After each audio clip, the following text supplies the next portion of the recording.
सुनने वालों को सुरेंद्र का प्रेम भरा नमस्कार। सुबह के 3:45 बजे हुए हैं। मैंने एक वीडियो बनाया था, इस दुनिया में स्वर्ग है कहीं वो निरंकारी मिशन है। एक सज्जन भाई ने कमेंट्स किया था कि परमात्मा साकार स्वरूप है।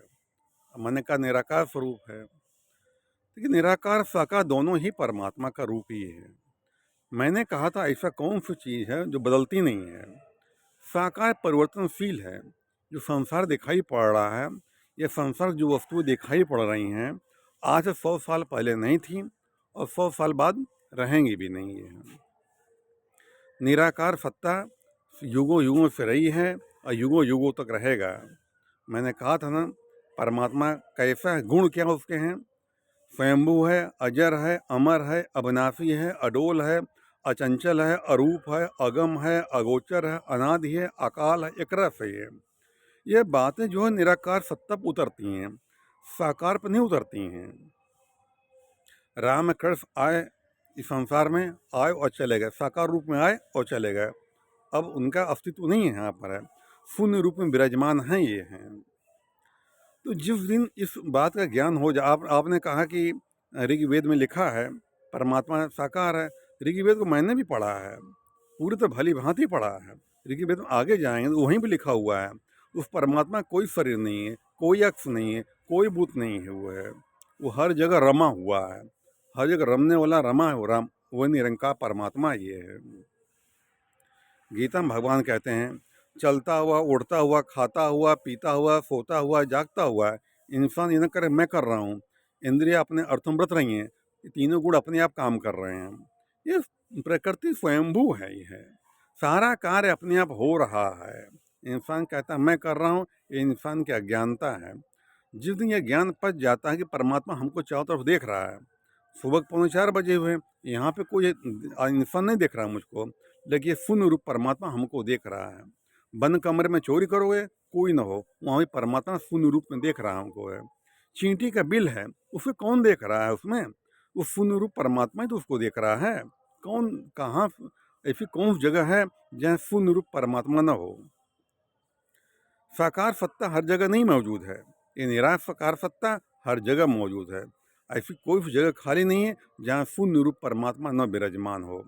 जिस दिन यह ज्ञान पच जाता है इंसान के अंदर है, सिर्फ परमात्मा को जान लेना ही काफ़ी नहीं होता है, उसको उसके पे एतबार करना होगा, भरोसा करना पड़ेगा।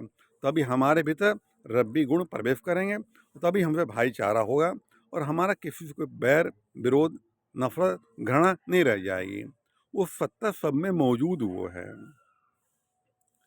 तो ये परमात्मा हमें हर जगह देख रहा, हर समय देख रहा है, और हमारे और आपके कई जन्म हो चुके हैं, वो मौजूद रहा हुआ है, लेकिन हमें मालूम नहीं खाली है ये है। जर्रे जर्रे में बसने वाला परमात्मा शून्य रूप ही विराजमान है। और मैंने ये भी उदाहरण दिया था, रामायण, गीता, कुरान, बाइबिल, वेद और अष्टों गीता, नारद गीता, सब में मैंने बताया था इसको। रामचरितमानस में लिखा हुआ है कि प्रकाश पुंज भगवाना, भगवान प्रकाश पुंज है। गीता कह रही है मैं प्रकाश स्वरूप हूँ। बाइबिल कह रही है God is light. Guru Granth Sahib कह रही है खुदा एक रोशनी है। कुरान शरीफ कह रही है खुदा एक नूर है।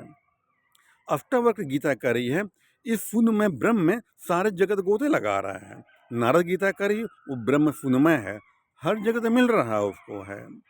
आप जिसको मानो उसको, आपकी मर्जी, आपकी सत्ता दोनों है।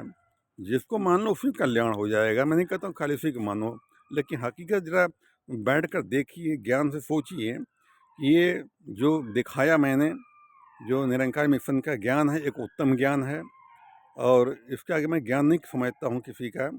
ये आखिरी ज्ञान ये है कि जो शून्य में परमात्मा दिखाई पड़ रहा है, ये स्वयंभू है, किसी ने पैदा नहीं किया, अजर है, इसकी जर्नी कहाँ से कहाँ तक है।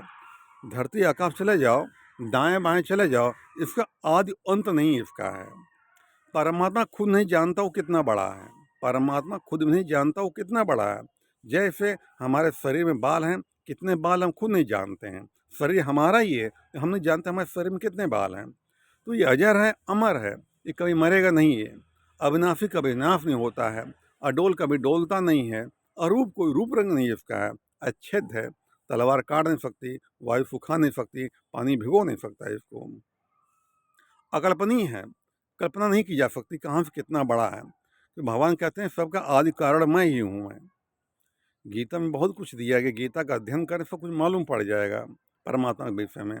पहले मैं भी साकार को ही मानता था, अब भी मैं मानता हूँ, लेकिन निराकार सत्ता है जो है हर जगह जर्रे जर्रे में वाकिफ़ है, हर जगह हमको देख रहा है, हमारे हर कर्मों को देख रहा है, हमारे पूर्व कर्मों को भी देखा इसने, आगे जन्म में होगा वो भी कर्मों को देखेगा हमारे, हमें याद भले न रह जाए, लेकिन परमात्मा हर जगह जगह देख रहा है। कई युग बीत चुके हैं, कई सदियाँ बीत चुकी हैं, ये शून्य ब्रह्म ऐसे ही बना हुआ है, कोई फर्क नहीं पड़ा। सारी लीलाएं इसके भीतर होती हैं। ये दृष्टा है, ये सबका साक्षी है। जैसे कांच का बर्तन लें, कांच के बर्तन कुछ कुछ भर दें, लाल पीला काला हरा नीला, तो जैसा भरोगे वैसा दिखाई पड़ेगा। कांच तो वैसे ही रहेगा, कांच तो वैसे ही रहेगा, उसमें जो भरोगे लाल पीला हरा नीला काला वैसे रूप बदल देगा। यही चक्कर ये है कि परमात्मा वैसे ही बना हुआ है, आते हैं और लोग जाते हैं, आते हैं और जाते हैं, वो वैसे ही बना हुआ है, उसको फर्क ही कोई नहीं पड़ता है ये। तो जीवन में हमेशा मैं कहना चाहता हूँ केवल अच्छे कर्म करें, किसी को दुख न दें, धोखा न दें, रुलाएं न, परेशान न करें, अपने जीवन को सादगीपूर्वक जिएं, ये परमात्मा को हर जगह देखने की कोशिश करें। जब यह ज्ञान इंसान में पच जाता है, वह इंसान किसी से बैर नहीं करता, नफरत नहीं करता, घृणा नहीं करता है। ऐसा नहीं कि उसके जीवन में दुख ना आता हो, जो ऐसा करता है परमात्मा भक्त होता है, उसके जीवन में वो ज्ञानी पुरुष होता है, उसके जीवन में दुख आता है, सुख आता है, लेकिन अपने दुख के लिए वह किसी दूसरे जिम्मेदार नहीं ठहराता है, उसका जिम्मेदार अपने आप ठहराता है कि मैं इसका जिम्मेदार हूँ।